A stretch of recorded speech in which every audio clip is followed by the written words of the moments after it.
E como nós vimos na reportagem de Luciana Verdolim, o governo federal fez até um apelo à população brasileira. E é sobre essa crise hídrica e o cenário do país que conversamos com Arisvaldo Vieira Melo Júnior, doutor em Engenharia de Recursos Hídricos e professor da Universidade de São Paulo.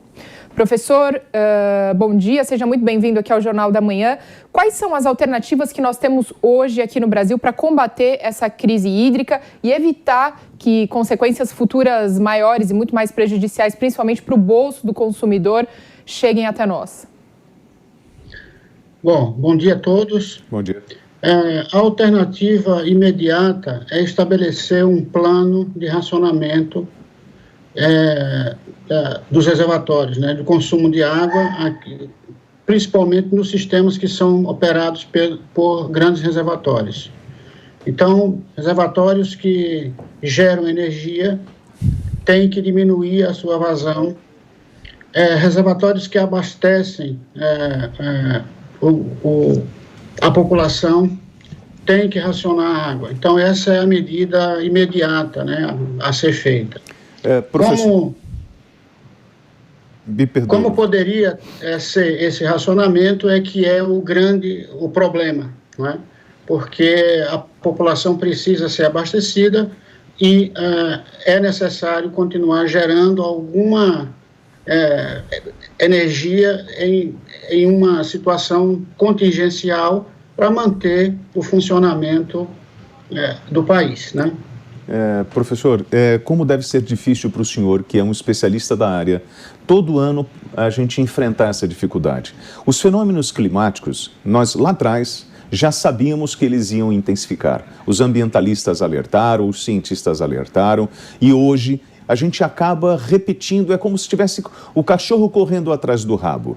Na parte prática, porque hoje o senhor está falando de racionamento, de mudança de consumo de energia em horário fora de pico, enfim, são apenas paliativos para a gente tentar ultrapassar setembro, dezembro, né? Da melhor forma possível para que a população não fique sem água. Porém, vamos à realidade, vamos falar do sistema Cantareira, vamos falar de São Paulo. O que São Paulo fez para proteger os seus mananciais? O que São Paulo investiu para evitar uma crise hídrica como essa que nós estamos vivendo mais uma vez? Ou nós vamos continuar correndo atrás do rabo? Olha, essa observação é muito interessante porque é o que tem sido feito recorrentemente, década após década. Em um planejamento estratégico, você tem que diversificar a sua matriz de operação e de fornecimento e de reserva hídrica. E para fazer isso, requer grandes investimentos, né? Essa redundância, né, que tanto se propaga, né, para alcançar a segurança hídrica, requer investimento de longo prazo, de preservação ambiental das nascentes, das principais bacias consumidoras.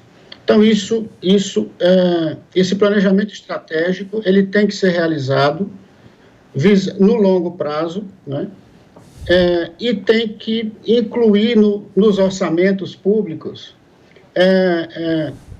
obras de infraestrutura, né, que possa, ao longo do tempo, né, minimizar esses impactos, especialmente levando em conta as mudanças climáticas globais, né, que já há mais de uma década já apresenta sinais, né, de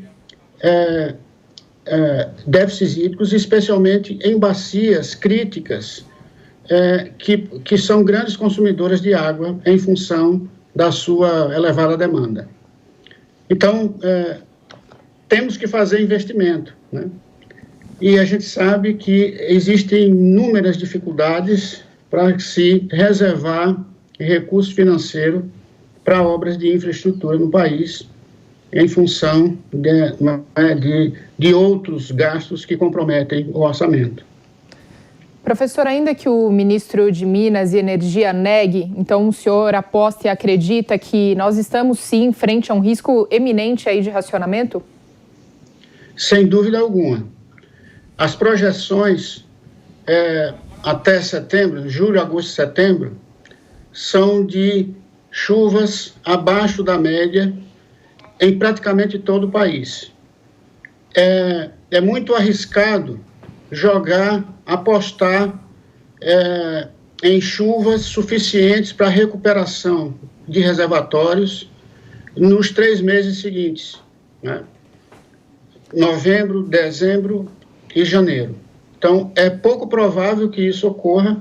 Então, nós estamos, sim, mergulhados em um problema, em uma crise que dificilmente será superada com a recuperação dos reservatórios e com chuvas nos meses seguintes, nos 3 meses seguintes. Professor, eu falei uma coisa essa semana aqui, que nós temos o hábito no Brasil de consumir água até o final.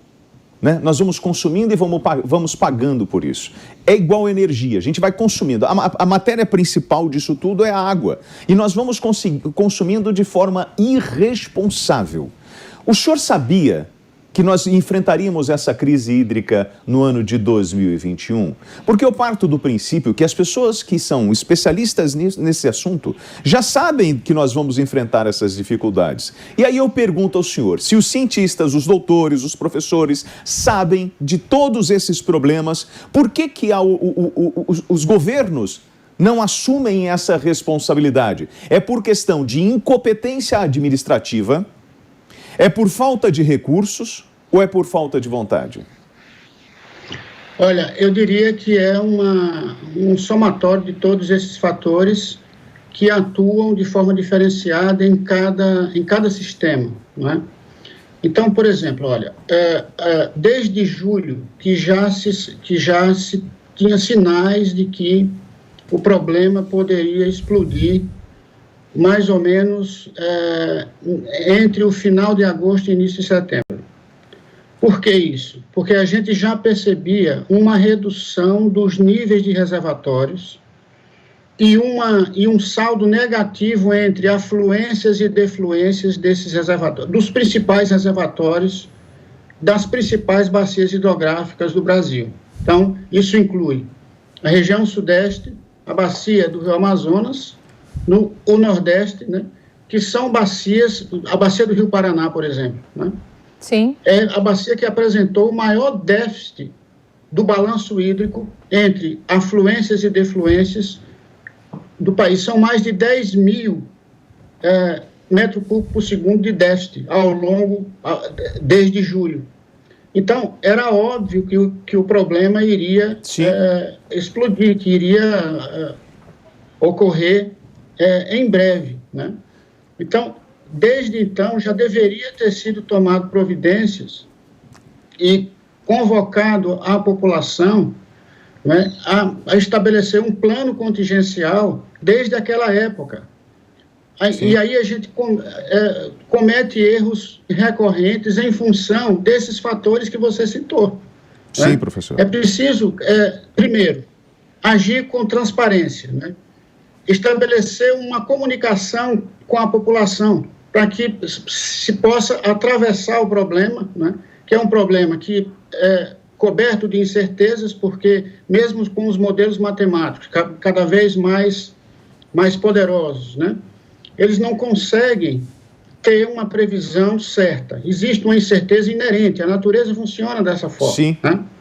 Mas a gente tem, com a aplicação de técnicas, com bom senso e com boa vontade, é possível, sim, atravessar esses períodos climáticos adversos, anômalos, né?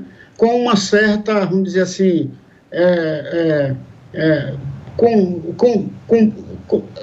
com mais equilíbrio, professor. Possíveis, né?